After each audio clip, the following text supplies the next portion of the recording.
નમસ્કાર મિત્રો, હું વંદના ઠક્કર તમારા માટે એક સુંદર અને બુદ્ધિ આપતી વાર્તા લઈને આવી છું. આજની વાર્તાનું નામ છે ચતુર વેપારીઓ.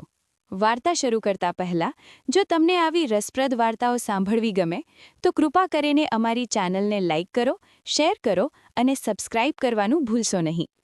ચાલો હવે શરૂ કરીએ આજની વાર્તા. એક નાનકડું ગામ હતું.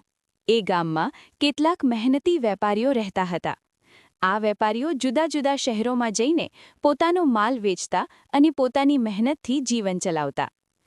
એક દિવસ કેટલાક વેપારીઓ દૂર આવેલા એક મોટા બજારમાં માલ વેચવા ગયા.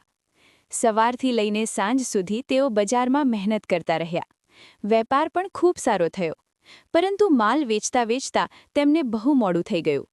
હવે તેમને પોતાના ગામ પરત જવું હતું, પરંતુ રસ્તો જંગલમાંથી પસાર થતો હતો અને રાત પડી ગઈ હતી. વેપારીઓએ હિંમત કરીને જંગલનો રસ્તો પકડ્યો. જંગલ શાંત હતું, ચારે તરફ ઊંચા વૃક્ષો અને ગાઢ અંધારું. એટલામાં અચાનક કેટલાક લૂંટારાઓએ તેમને ઘેરી લીધા. લૂંટારાઓએ વેપારીઓને ધમકાવીને તેમનો બધો માલ લૂંટી લીધો. વેપારીઓ થોડા સમય માટે ચિંતામાં પડી ગયા, પણ તેઓ ખૂબ બહાદુર અને ચતુર હતા. તેમણે તરત જ એક સરસ યોજના બનાવી. વેપારીઓએ લૂંટારાઓને કહ્યું, ભાઈઓ, તમે અમારો માલ તો લઈ લીધો, પણ અમે બધા ખૂબ સારા કલાકાર છીએ. જો તમે ઈચ્છો તો અમે તમને એક મજેદાર નાટક કરીને બતાવી શકીએ. લૂંટારાઓને મજા કરવી ગમતી હતી. તેમણે વિચાર્યું, ચાલો નાટક જોઈએ, અને બધા બેસી ગયા. વેપારીઓએ નાટક શરૂ કર્યું. સૌપ્રથમ કેટલાક વેપારીઓએ ભરવાડનો વેશ લીધો અને ગાવા લાગ્યા. વેપારી કલાકાર આવે છે, ભરવાડનો વેશ લાવે છે. તેઓ ગાતા અને નાચતા ભરવાડનો અભિનય કરતા. લૂંટારાઓ ખૂબ ખુશ થઈ ગયા. પછી વેપારીઓએ સુથારનો અભિનય કર્યો, પછી મોચીનો અને પછી લુહારનો. લૂંટારાઓ એટલા ખુશ થઈ ગયા કે તેઓ પણ વેપારીઓ સાથે ગાવા અને નાચવા લાગ્યા.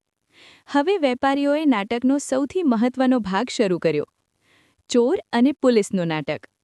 કેટલાક વેપારીઓ ચોર બન્યા અને કેટલાક પોલીસ, અને ગાવા લાગ્યા. વેપારી કલાકાર આવે છે, ચોરનો વેશ લાવે છે. જલ્દી દોડો ભાઈ, જલ્દી દોડો, જઈ પોલીસને જાણ કરો. આ દરમિયાન 2-3 વેપારીઓ શાંતિથી ત્યાંથી નીકળી ગયા. લૂંટારાઓએ વિચાર્યું, આ તો નાટકનો જ એક ભાગ હશે. એ વેપારીઓ નજીકના શહેરમાં ગયા અને અસલી પોલીસને બધું જણાવી દીધું. થોડી જ વારમાં પોલીસ વેપારીઓ સાથે જંગલમાં આવી પહોંચી, અને ત્યાં નાટક હજુ પણ ચાલુ હતું. વેપારીઓ ફરી ગાવા લાગ્યા. વેપારી કલાકાર આવે છે, પોલીસનો વેશ લાવે છે.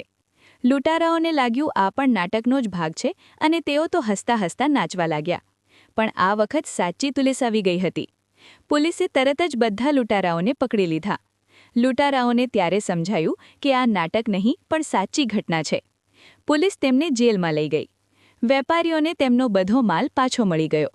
વેપારીઓ ખુશખુશાલ પોતાના ગામ પરત આવ્યા, અને બધાએ તેમની બુદ્ધિ અને ચતુરાઈની ખૂબ પ્રશંસા કરી. મિત્રો, આ વાર્તા આપણને શીખવે છે કે મુશ્કેલી આવે ત્યારે ગભરાવું નહીં. શાંતિથી વિચારવું અને બુદ્ધિપૂર્વક નિર્ણય લેવો, કારણ કે બહાદુરી અને ચતુરાઈથી મોટીથી મોટી મુશ્કેલી પણ સરળ બની શકે છે. જો તમને આ વાર્તા ગમી હોય તો કૃપા કરીને વિડીયોને લાઇક કરો, મિત્રો સાથે શેર કરો અને અમારી ચેનલને સબસ્ક્રાઇબ કરવાનું ભૂલશો નહીં. આવી જ નવી રસપ્રદ વાર્તાઓ સાથે ફરી મળીએ. ધન્યવાદ.